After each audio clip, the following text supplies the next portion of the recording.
to a short feature about the Commonwealth Prac payment, a new government policy offering financial support to students in teaching, nursing, midwifery and social work during unpaid placements. But how much of a difference will it really make? Today I'm speaking with Cadence, a current teaching student, about the real costs of placements and whether this payment meets students' needs.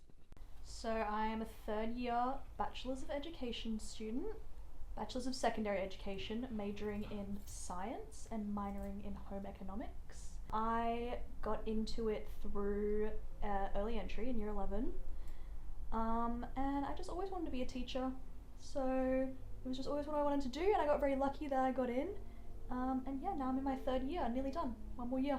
And what have your placements been like so far?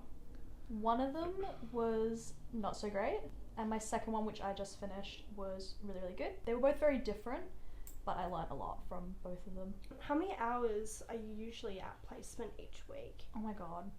I would say a lot more than your average teacher. I was always, for both my pracs, first one in and last one to leave every day. An early day would be like leaving at 5. Wow. So it was like huge days. And do you still have time to work during this period, or? No, on my first prac I worked on weekends at a bakery, and I hated it, and it like killed me, it destroyed me. And I got advice from my mentor teacher in my first prac to never do that again. And I didn't do that for this prac. I was like completely unpaid for 5 weeks. Now I'm working at a school, and getting paid. I'm permanent part-time at a school. But obviously it's during school hours, so I couldn't be doing that job and doing prac at the same time. How did you manage during that 5-week period where you didn't work at all? I had no external income at all. So I was in a fortunate position where I had enough money, and I live at home. I'm not paying for rent. I wasn't really paying for food. I spent money on clothes because the school I went to was a private all-boys school that required like suits to wear to work and stuff. So I was kind of in a fortunate position where that was all I had to pay for, but other than that I was getting no income for 5 weeks. I was just losing and losing and losing money. So now going on to the Prac payment, there is a Commonwealth Prac payment that offers $331.65 a week. Do you think that's enough to cover your expenses or replace your income while you're on placement? It definitely didn't replace my income.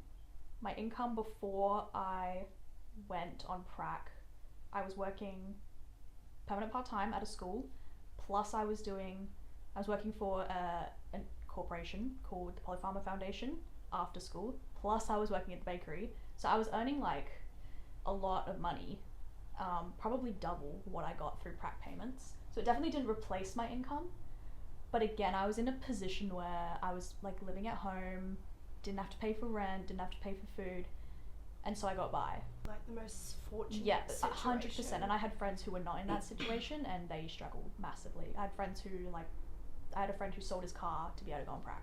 My goodness. Like, I got very lucky. My chat with Cadence about her teaching Prac experience definitely shed light on how essential working students are more often underpaid and overworked. The rippling effect of financial loss before, during and after their Prac shouldn't be a struggle for students.